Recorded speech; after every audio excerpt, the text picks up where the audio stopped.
Hi, friends. Today we are going to finish reading chapter 3. Where we left off, Mrs. Brisbane was explaining to the children that they were going to be working on writing poetry, and they were all trying to think of different words that rhymed with their name, and they can't find anything that rhymes with hamster, so Humphrey's feeling a little sad, but they found a lot of words that rhymed with frog. So that makes Humphrey even more sad because he's already starting to think that his friends and his classmates like Og the Frog more than him. After recess, it was Miranda's turn to clean my cage. She always does an extra good job of cleaning my potty corner and changing my water and bedding. And she always has a special treat for me, like a piece of cauliflower.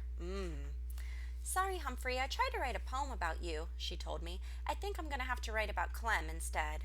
Clem was Miranda's dog, the one who tried to eat me when I stayed at her house. How Golden Miranda could put up with Clem was beyond me. That night, I wrote my very first poem ever. I asked Og if he wanted to hear it. His silence wasn't too encouraging, but I decided to read it anyways. When Miss Mac left for Brazil, she made me sad, sad, sad. When Clem the dog was mean to me, I felt real mad, mad, mad. Now Og's moved in, and he's got me feeling bad, bad, bad. In fact, this is the worst week I've ever had. I waited to hear Og applaud, or at least give me a grudging boing. I only heard silence. When I glanced over at my neighbor, he was grinning from ear to ear. Or he would have been if he had ears. Somehow, his smile didn't cheer me up at all. I felt better the following day, though, because it was Friday. That meant I would get a little break from room 26 and that green grumpy lump. Every weekend, a different student took me home, and I had many wonderful adventures with my classmates and their families. I'd even gone home with Principal Morales. This week I was going home with Wait for the Bell, Garth, Tugwell.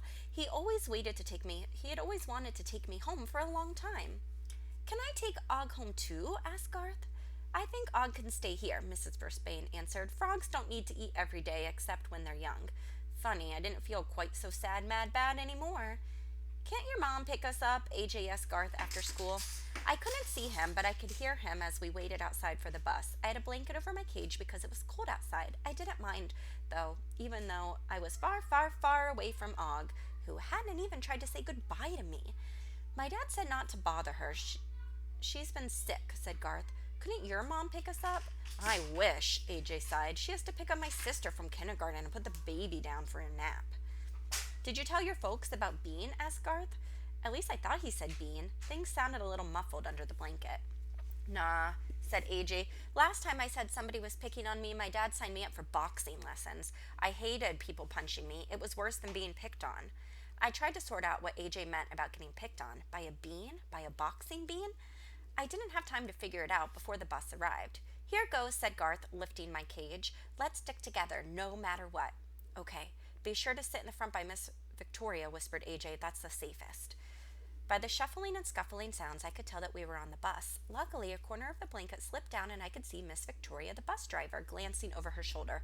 Keep moving, guys, she said in a firm voice. Whoa, ladies, one of you has to go. Can't have three in a seat. 3 first-grade girls were huddled together in the seat right behind the bus driver. We're not moving until one of you goes. You move, Beth. The girl on the end timely got up and started down the aisle, nervously looking back at her friends. Keep going, folks, Miss Victoria snapped. Suddenly, boom! The girl named Beth fell down on the floor right in front of us. Her book slid around the floor in all directions. The bus was quiet as Beth lay there until somebody said, Hey, Klutz, you dropped something, and that was followed by a nasty snicker. You tripped her, said AJ in a voice not as loud as usual. Says you, AJ. What do those letters stand for anyways? Awful jerk. I crawled over to the side of the cage to see who was speaking. He was big, big, big for a kid. He had spiky hair and a mean look on his face. As Garth and AJ bent over to help Beth pick up her books, Miss Victoria called to the back of the bus. Garth and AJ, if you don't sit down so I can get moving, I'm going to report the two of you. Yeah, Garth Bugwort, sit down, the big kid sneered. I'm gonna tell, Beth said. Don't, AJ whispered back. Bean will only get worse. So this was the scary Bean they were talking about. Beth slid into a seat with all of her books just as AJ stepped forward. Bean stuck his leg into the aisle, so that's how he had tripped her. After AJ managed to step over it, Garth and I in my cage were standing right next to Mr. Nasty. "What's in the cage, Bugface? Your lunch?" He snorted a few times, but no one else on the bus laughed. "Or is that your girlfriend?" That did it. I was fighting mad. Somebody had to squeak up for this guy. "For your information, I am a male golden hamster, and you are one mean bean." "Anybody got a mousetrap?" Bean snarled. "Why aren't you guys in your seat?" Miss Victoria yelled from the front of the bus. "I'm writing you up, Garth and AJ." Garth slid into a seat next to AJ. I was about to give Miss Victoria a piece of my mind when the bus lurched forward and I had to hold on to my cage for dear life. I was sorry I had eaten those Nutri-Nibbles just before we left. All week I had been looking forward to going home with Garth. Now I wasn't sure I'd ever make it there.